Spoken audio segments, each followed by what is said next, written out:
Welcome to Reformed Thinking. I'm so glad you decided to tune in today. Yes, thanks for being here. Have you ever noticed the immediate, almost violent physical reaction your body has when someone hurls an insult at you? Oh, absolutely. Or, when they look down on you with just total withering contempt? It is visceral. Yeah, your heart starts racing in your chest, your face flushes hot.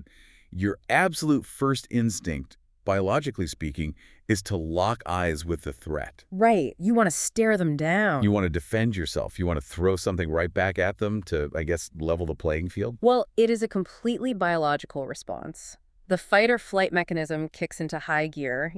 Yeah. We want to confront the source of our pain on a horizontal plane. We want to establish dominance or at least mount a defense so we do not look weak. Nobody wants to look weak. Exactly. Wait, let me rephrase. No one wants to feel exposed. It takes a massive amount of self-control to override that instinct. So we're going to look at a response to severe societal scorn today that completely flips that biological instinct upside down. I am really looking forward to this. We are jumping into a deep dive on ancient Hebrew poetry. Specifically, the songs sung by people who were under intense persecution. Which is incredibly relevant for you today, honestly. Our mission today is to look closely at Psalm 123. And to do this, we are using the historical and theological commentary compiled in Charles Spurgeon's massive work, The Treasury of David. Spurgeon essentially crowdsourced the greatest theological minds across centuries for this collection. You really did. He pulled together insights from people like, John Calvin, Martin Luther, the Venerable Bede. Alexander Henderson is in there too, right? Yes, compiling their thoughts on these specific texts. It brings together centuries of rigorous theological analysis into one single place. What we are going to learn today, what you're going to get out of this, is how historical believers handled intense, burning societal contempt. And spoiler alert, they did not do it by fighting back on that horizontal plane. No, they did not. They did it by shifting their vision upward. We are going to figure out what it means to be the oculus sperans, the eye of hope. That is a great phrase. Let us jump right into verse 1 of Psalm 123. The text starts with the title. It says, "A Song of Degrees." Right. And the very first line is, "Unto thee lift I up mine eyes, O thou that dwellest in the heavens." But before we even get to the action, we need to establish the setting. Context is everything. What is a song of degrees? I mean, what does that mean? A song of degrees, or sometimes it is translated as a song of ascents, refers to the literal act of climbing. Climbing up a mountain. Yeah, you have to picture the geography of Israel to grasp the physical reality of this. Jerusalem sits elevated on a hill. Mount Zion. Spot on. The temple is built on Mount Zion. So when the pilgrims traveled to Jerusalem for the annual festivals from the surrounding countryside, they were physically walking uphill for miles. And that is not an easy walk in that climate. No, it is hot, dusty, exhausting. But that physical climb mirrors a spiritual progression. If you look at the songs right before this one, you see that progression happening in real time. I'm assuming this implies the Psalms are arranged in a specific order for a reason. They are not just thrown together randomly. Yes, the arrangement is highly intentional. The first step of this specific climb is Psalm 120. Okay. In that song, the singer is lamenting their troublesome surroundings. They say they are dwelling in Mesech and the tents of Kedar. Let me pause you there. Sure. For those of us listening who are not, ancient geography buffs, what do Mesech and Kedar actually represent? Because those names do not mean much to a modern ear. Fair point. Mesech refers to a region far to the north near the Black Sea, known for its harsh, warlike people. Okay, so a rough neighborhood. Very rough. And Kedar refers to nomadic tribes in the Arabian desert to the south, also known for being hostile and aggressive. But wait, they cannot be living in both places at once, right? One is north, one is south. Right. The psalmist is likely not living in both places at once, geographically speaking.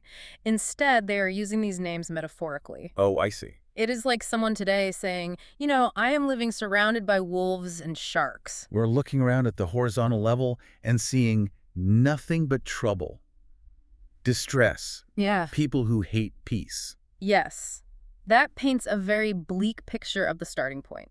So you start in the dirt, surrounded by hostile neighbors. Then you take the next step up the mountain. Which brings us to Psalm 121. I know that one.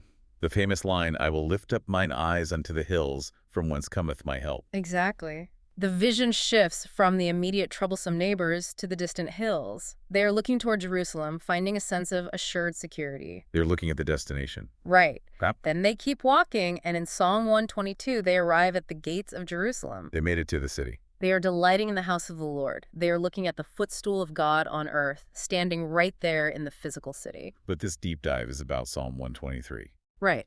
In Psalm 123, we reach the highest ascent of all. So the progression goes past the physical entirely. Yes. I mean, they looked at the neighbors, they looked at the hills, they looked at the temple, and now they look past all of it, straight up. They look above the hills and above the physical temple. They look to the Lord himself, to his throne in the heavens. That is a huge shift in perspective. It is. As Spurgeon notes, old authors called this specific text the oculus sperans, the eye of hope. Eye of hope. It is a very short psalm, but it is written with singular art.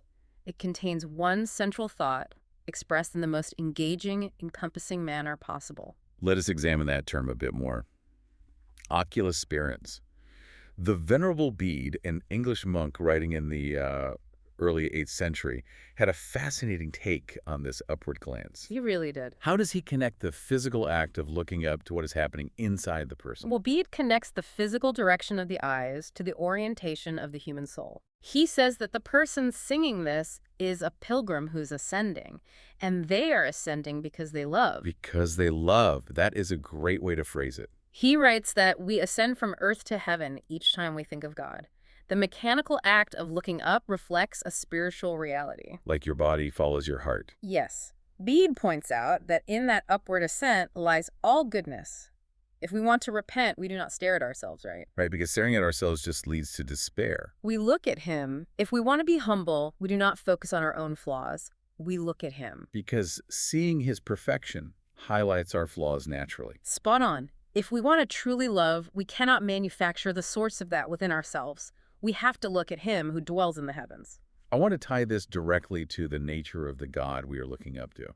Spurgeon makes a very sharp observation here. He always does. He says the psalmist believed in a personal God, and he points out that the psalmist knew nothing of modern pantheism, which is what calls it nothing more than atheism wearing a fig leaf. That quote is just brilliant. It stopped me in my tracks when I read it.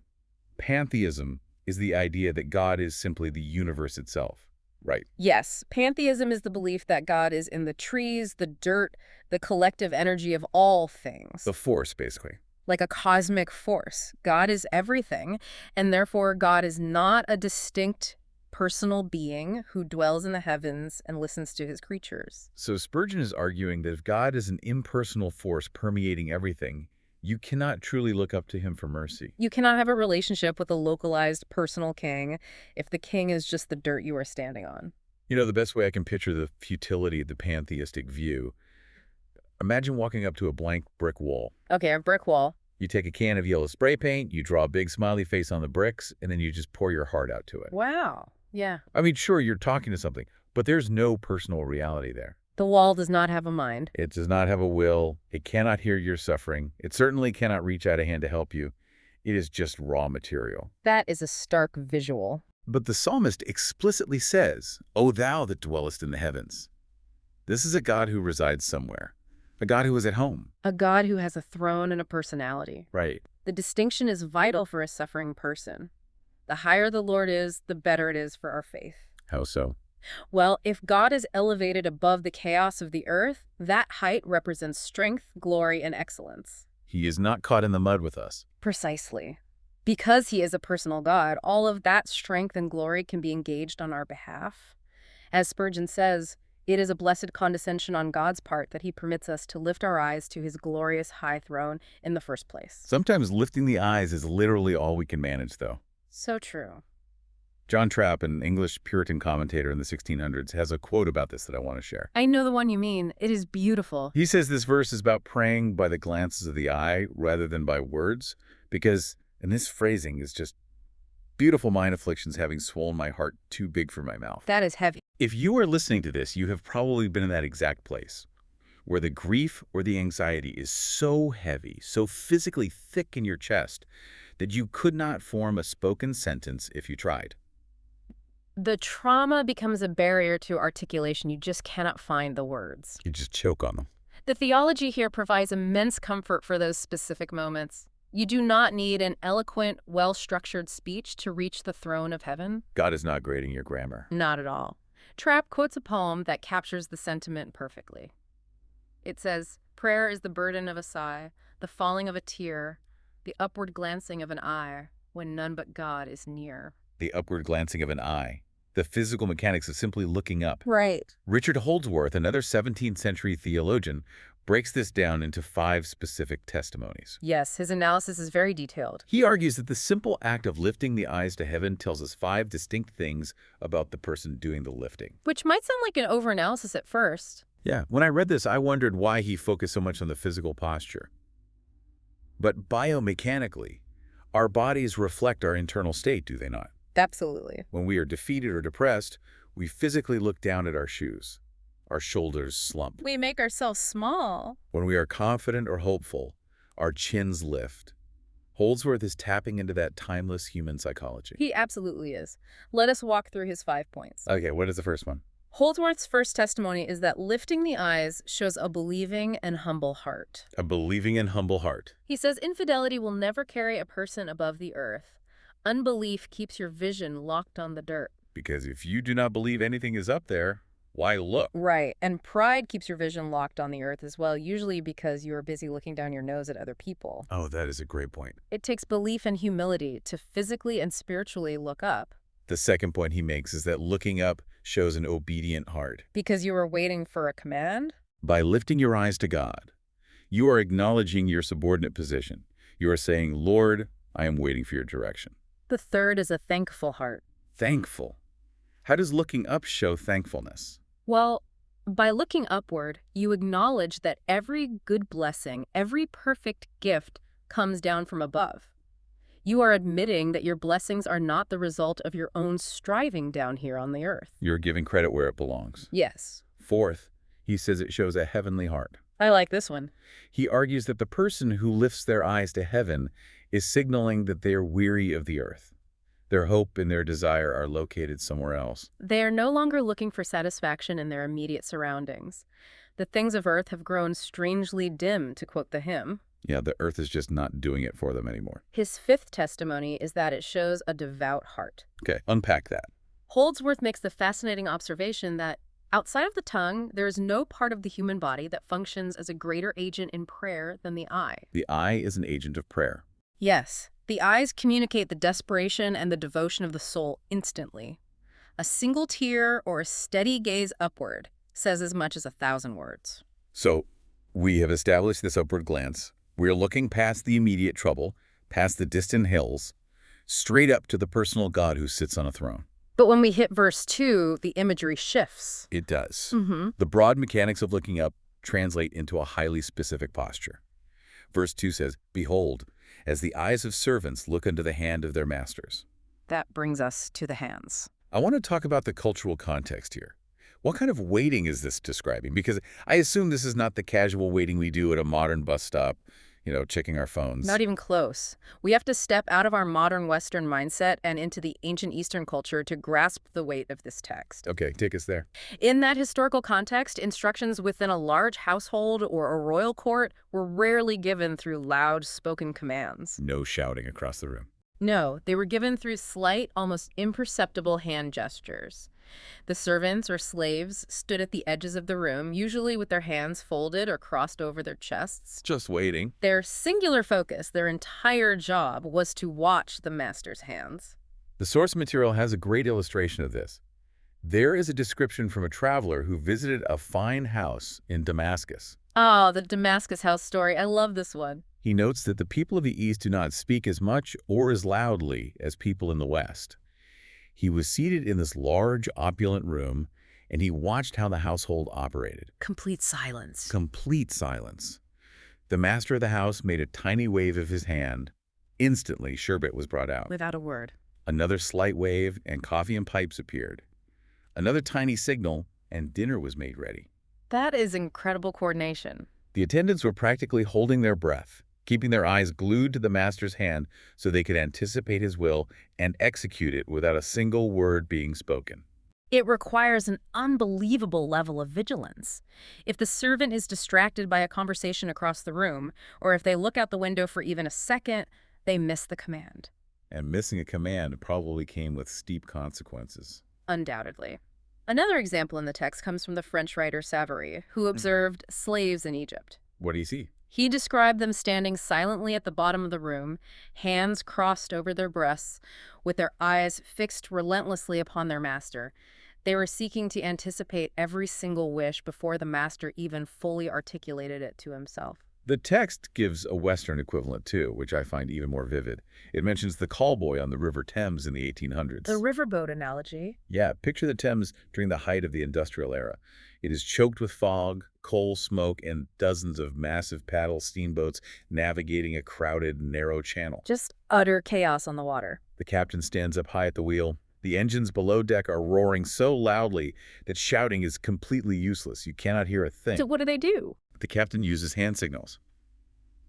The callboy stands on the deck, and his only job is to watch the captain's hand unblinking so he can instantly relay those orders down to the engine men below. Wow. It is a literal life or death situation. If the boy looks away to watch a passing seagull and he misses the signal to reverse the engines, the boat crashes. You cannot miss a signal when the stakes are that high. That riverboat analogy perfectly illustrates the vast vocabulary of the human hand. It is not just pointing. No, it is a whole language. The French philosopher Michel de Montaigne has a brilliant list detailing the sheer volume of communication we accomplish with our hands without ever opening our mouths. I want to read some of this list because it is staggering when you actually stop and think about it. Go for it. Montaigne says that with the hand we demand, we promise, we call, dismiss, threaten, entreat, supplicate, deny, refuse, interrogate. He continues, saying, we express fear, express shame, express doubt. We instruct, command, unite, encourage, swear, testify, accuse, condemn, acquit. We insult, despise, defy, disdain, flatter, applaud, bless, abase, ridicule, reconcile, recommend, exalt, regale, gladden, complain, afflict. It goes on and on. It covers the entire spectrum of human emotion and action. Think about modern life. A traffic cop holding up a flat palm stops a line of speeding metal cars. Right. A thumbs up across a crowded room communicates complete approval. The hand is an entire language all on its own. Montaigne argues that this variety and multiplication keep pace with the tongue itself. Applying that to the theology of Psalm 123, the believer is standing like that vigilant servant or that riverboat callboy, watching the hand of the master. Watching for those tiny gestures. Yes. Creation, providence, grace, these are all motions of Jehovah's hand. Believers must study these motions carefully to discover the divine will. Like reading the room, but reading the universe. Does the hand wave us forward into a new season? Does it tell us to wait where we are? Is it a hand of provision dropping blessings, or is it a hand of correction bringing discipline? Now, if you are listening to this right now, you might be feeling a bit of friction with this metaphor. I know I did. Same here when I first read it. The imagery we are using here, masters and slaves, standing silently at the bottom of the room, terrified to miss a hand signal, it is deeply uncomfortable for modern ears. It grates against our modern sensibilities. We live in a society that prizes autonomy, freedom, and independence above almost everything else. The idea of adopting the posture of a slave watching a master's hand feels degrading. It feels like a loss of dignity. Why should anyone today embrace this specific posture toward God? That discomfort is a natural reaction for modern readers, and the theologians in Spurgeon's collection anticipate it. How do they handle it? John Calvin addresses this exact issue. He acknowledges that the condition of slaves in the ancient world was shameful and degrading. They were treated terribly. Often subjected to horrific abuse, and they could not move a finger to repel outrage. But Calvin flips the perspective by pointing out a specific historical and legal fact from the ancient world. What was the law? It was often a capital crime for bondmen to carry a sword or any weapon. They were legally required to be entirely disarmed. They had zero means of self-defense. None. But because they were disarmed and exposed to every kind of injury, the law and the social structure dictated that their masters were bound to defend them. Oh, that makes sense. If a stranger attacked a slave in the street, they were attacking the master's property, and the master would respond with fierce, overwhelming protection. The master becomes the shield. Exactly. Now, think about Calvin's own life. He is writing during the Reformation in the 16th century. He is watching his fellow Protestants, the Huguenots in France, being severely persecuted, exiled, and burned at the stake. They were hunted down. They have no political clout. They have no military might. They are functionally disarmed. Calvin says that God purposely disarms believers. He strips us of all worldly aid and our own weapons of self-defense so that we learn to rely entirely on his guardianship. That reframes the entire concept. The master and slave dynamic here is not about God being a cruel tyrant who gets a thrill out of humiliating us. No, not at all. It is about God being the sole, fiercely protective defender of people who have been completely stripped of their own armor. If you drop your sword, he picks up his. Calvin argues that when God sees us placing an exclusive dependence on his protection, completely renouncing all confidence in our own resources, he will step in and shield us from the molestation of the world. He will fight the battle for us. Martin Luther adds another layer to this dynamic.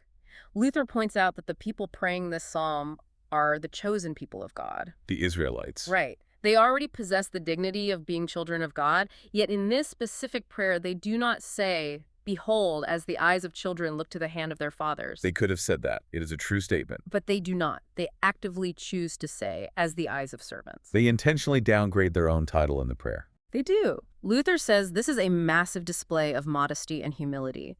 By lowering themselves to the status of servants in their own minds, they actually secure their dignity as God's children even more firmly. Because God elevates the humble. Yes, they are acknowledging their absolute, unvarnished dependence on God's provision and protection. Let us move to the second half of verse 2. The text says, "And as the eyes of a maiden unto the hand of her mistress." The female perspective. The psalmist specifically includes both the male servant watching the master and the female servant watching the mistress. Why do you think the specific inclusion of the maiden and the mistress was necessary here? Spurgeon suggests a practical, cultural reason for the inclusion. He notes that in the East, women were often even more thorough and exacting in the training of their attendants than men were. They ran a tight ship. Very tight. The Roman matrons and Eastern ladies issued commands with intense precision and required absolute perfection. The maidens had to be extraordinarily sensitive to every look and gesture. So the vigilance required of the female servants was, if anything, more acute than that of the men. That is Spurgeon's take. But Alexander Henderson, a Scottish theologian from the 1600s, takes this in a more applicational direction. What's he say? He argues that this specific mention is recorded to let us know that both sexes can and should be completely confident in God. A universal application. Right. The faith of women is noted and commended by the Spirit of God just as much as the men. This would have been a significant point to highlight in 17th century Scotland, where societal roles were rigidly defined. I imagine so. Women were often sidelined in theological discussions back then. Henderson highlights this by pointing to biblical history. He mentions judges like Deborah and Jael, who showed immense courage in God when the men of their day hesitated. They really stepped up. He also points to the New Testament, noting how the women followed Christ faithfully, staying with him all the way to the cross, when the male disciples fled in terror. They stood their ground. The inclusion of the maiden in this psalm is a clear indicator of the universal call to vigilant faith, regardless of gender. I want to point out a linguistic shift in the text that caught my eye. Okay, what is it? The first part of verse 2 says, "As the eyes of servants look unto the hand of their masters, and the maidens look unto the hand of their mistress." Right, the verb is look. But then the application to the believer changes the verb. It says, "So our eyes wait upon the Lord our God until that he have mercy upon us." Look versus wait. Looking and waiting are two very different actions.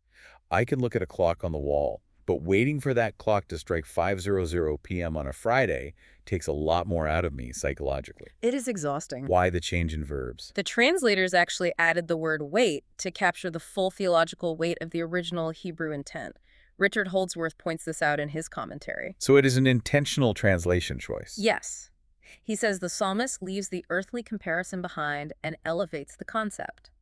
To wait is much more than to look. Because waiting implies a passage of time, usually an uncomfortable one. Holdsworth explains that to wait is to look constantly, with patience and submission.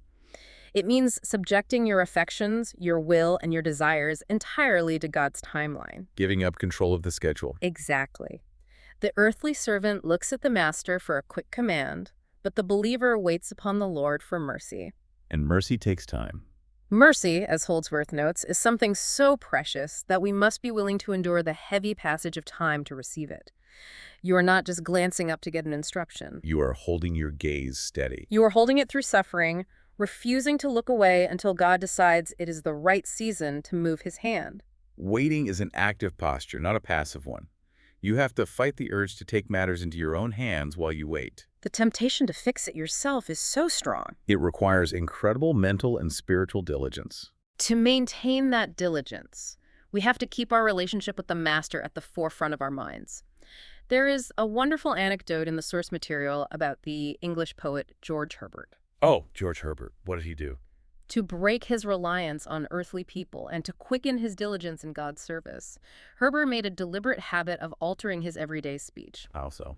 Whenever he mentioned the name of Jesus, he would add the phrase, "my master." He would say, Jesus, my master, just constantly reinforcing that relationship out loud. Every single time. Reminding himself who holds the authority and whose hand he is supposed to be watching. By repeating that phrase, he was training his brain.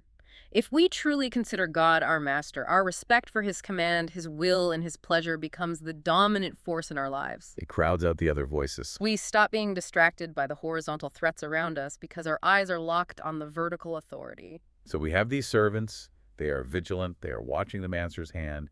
They are waiting patiently. But they are also in deep, agonizing pain. Which brings us to verse 3. Why would someone adopt this desperate level of absolute submission? You do not do that when life is going well. No, when life is good, you feel independent. You do that when you are fundamentally broken by the world around you. Verse 3 reviews the reason for the waiting. It says, "Have mercy upon us, O Lord, have mercy upon us. For we are exceedingly filled with contempt." The tone shifts completely here. The first thing that jumps out at me here is the grammatical shift. We started in verse 1 with, "Unto thee lift I up mine eyes." Singular, individual. Right, I and mine. But now in verse 3, it shifts. "Have mercy upon us," plural. Why move from I to we? Wolfgang Musculus, a reformer from the 16th century, provides excellent insight into this shift. Musculus knew a thing or two about suffering, right? He did. Musculus himself knew what it meant to face intense opposition for his beliefs, so he writes from experience. He says this shift reveals how a truly godly person thinks and speaks. Okay, unpack that. A faithful person is not just grieved over the personal slights they endure. They do not just say, "Have mercy upon me because I am disgraced." They groan for the collective scorn leveled against all faithful people. It is a collective empathy. You feel the pain of the whole group. Musculus notes that there is an accord among the godly, a deep unity. They share the cross, they share the groanings, and they share the invocation of divine grace. When one hurts, they all hurt. When one suffers contempt, they all feel the weight of it. They are standing together in that metaphorical room, all watching the Master's hand, all whispering the same desperate prayer for the whole group. Look at the intensity of that prayer. "Have mercy upon us, O Lord, have mercy upon us." It is repeated. The repetition is key. Spurgeon says the writer hangs upon the word mercy and embodies it in a vehement prayer. He says the very word seems to hold him, and he harps upon it. It is a plea born of sheer desperation. The reason for this desperate repetition is the second half of the verse. "For we are exceedingly filled with contempt." Exceedingly filled. Albert Barnes, the biblical commentator, points out that the Hebrew word used here means to be saturated. Saturated in the way a hungry or thirsty person is fed until they are completely full. They cannot take another bite. The idea is that they have absorbed as much contempt as a human soul can possibly take. They are at maximum capacity. They cannot experience a single drop more without breaking. Spurgeon compares it to pouring bitter wine, wormwood, and gall into a cup until it runs over the brim. It monopolizes the soul. It taints everything. I was trying to think of a way to describe this saturation, and my mind immediately went to modern social media. Oh, that is a fitting comparison. Imagine someone makes a mistake online or states an unpopular belief. Suddenly, thousands of people who do not even know them decide to anonymously hurl abuse at them. The internet dogpile. Yeah.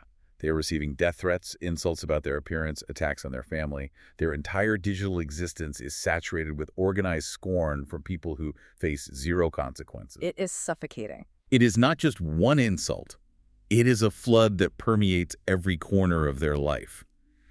That dogpiling effect is the modern equivalent of what the psalmist is feeling. The soul becomes waterlogged with the acid of human scorn. Contempt truly acts like an acid on the human spirit. Spurgeon points out that a little contempt is something we can usually bear. Yeah, we can brush off a stray insult from a passing stranger. We shake it off. But when you are satiated with it, when it is pressed down and heaped up over a long period, it becomes an embittering, festering wound. It breaks you down. It makes you feel unutterably wretched. When the world constantly makes little of you, it becomes terrifyingly easy to start making little of yourself and to lose sight of the consolations God has prepared for you. Where is this contempt coming from? Why are they being mocked so relentlessly? That is the big question. Robert Nisbet offers a brilliant observation about the source of this scorn, which he calls the prosperity bias. The prosperity bias, this is such an incisive concept. Can you break down what Nisbet means by that? Nisbet describes how prosperous neighbors often treat those who are afflicted. The prosperous look around at their own comfortable lives, their healthy bank accounts, their stable families. Their manicured lawns. Right. And they declare that the world is a generous, happy scene for everyone who simply deserves its gifts. It is the ultimate pull yourself up by your bootstraps mentality, but weaponized against the suffering. Because they are comfortable, they attribute poverty, sorrow, or persecution solely to unworthiness. They assume if you are suffering, you must have done something wrong. Think about how this applies today.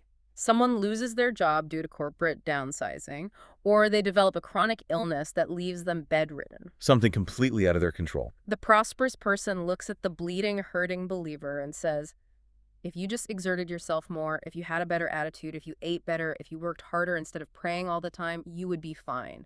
Your suffering is your own fault. That is brutal. Nisbet calls these words harsh and unfeeling ignorance that act like poison to the wounds of a bleeding heart. It is a massive lack of empathy. Which leads us into verse 4, where the psalmist explicitly identifies who is pouring out this bitter wine of contempt. He names the culprits. Verse 4 says, "Our soul is exceedingly filled with the scorning of those that are at ease, and with the contempt of the proud." At ease and proud. We have two descriptors here, those who are at ease and the proud. Let us start with the at ease. When I hear the phrase at ease, I picture someone lying in a hammock on a Sunday afternoon. Sounds relaxing. It sounds peaceful. But given the context of persecution here, I get the feeling this is not about healthy rest. Is this implying a dangerous sort of complacency? You hit the nail on the head.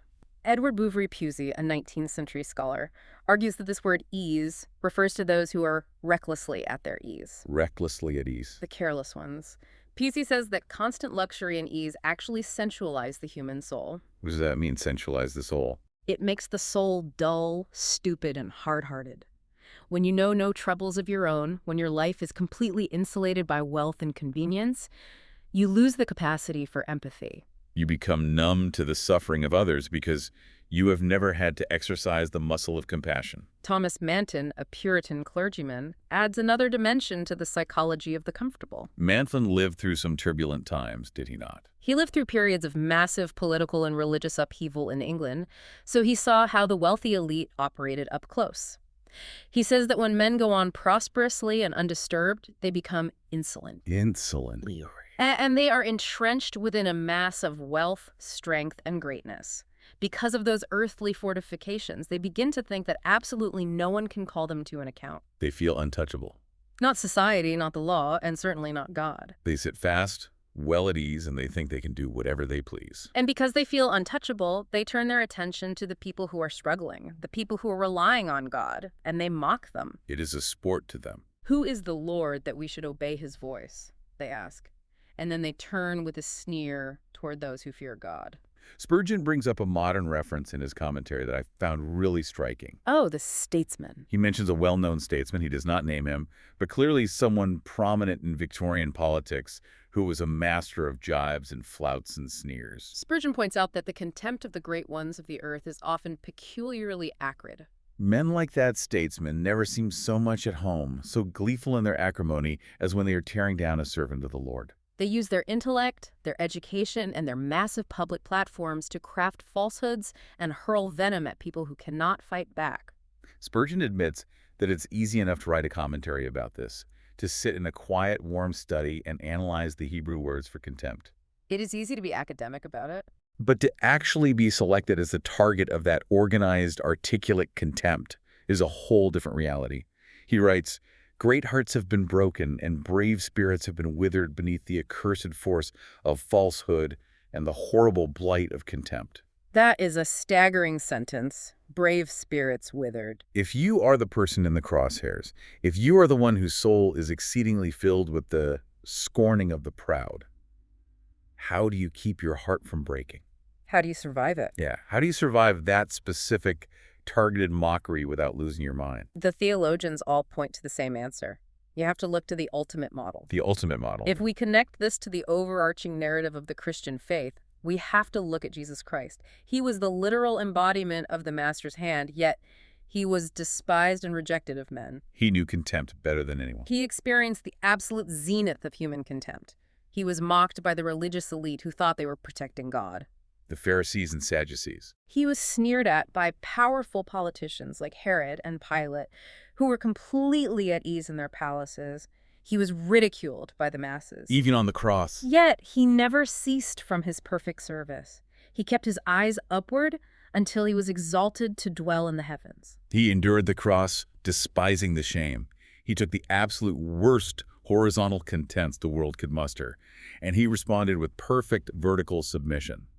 Spurgeon argues that for the believer, enduring a share of this worldly evil actually brings comfort in a paradoxical way. Comfort from contempt. How does that work? The contempt of the ungodly acts as a certificate. A certificate, like a diploma. Like proof of identity. It is proof that believers are not of the world. Because if we were of the world would love us as its own. The world loves its own. The mockery of the proud is the seal confirming that you belong to a different kingdom entirely. That brings this entire deep dive full circle. It really does. We started down in the dirt, feeling the biological, physical reaction of an insult, wanting to lash out horizontally and defend ourselves. And we learned to shift our gaze upward, ascending from the earthly troubles to the distant hills, and finally to the personal God who dwells in the heavens. We adopted the posture of the oculus sperans, the eye of hope.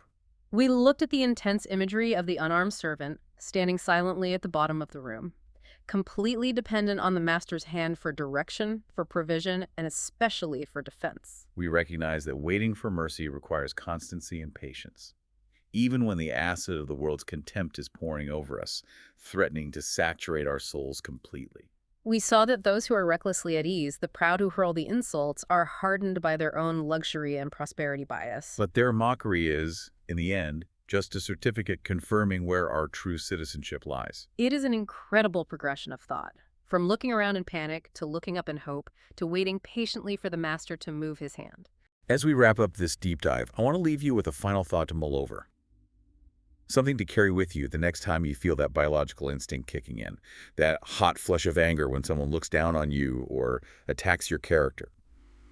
Think about this. If the hand of God directs the entire universe, if that hand commands the stars, provides your daily food, and acts as your sole, impenetrable defense against the cruelty of the proud, what specific gesture, what subtle movement of instruction or grace from him are you currently missing? Are you missing it because your eyes are locked horizontally in a stare down with the people mocking you, rather than fixed vertically on the Master's hand? It all comes down to where you choose to fix your gaze. You cannot watch the Master's hand if you are too busy watching the enemy's mouth. Thank you for joining us on this deep dive. Keep looking up.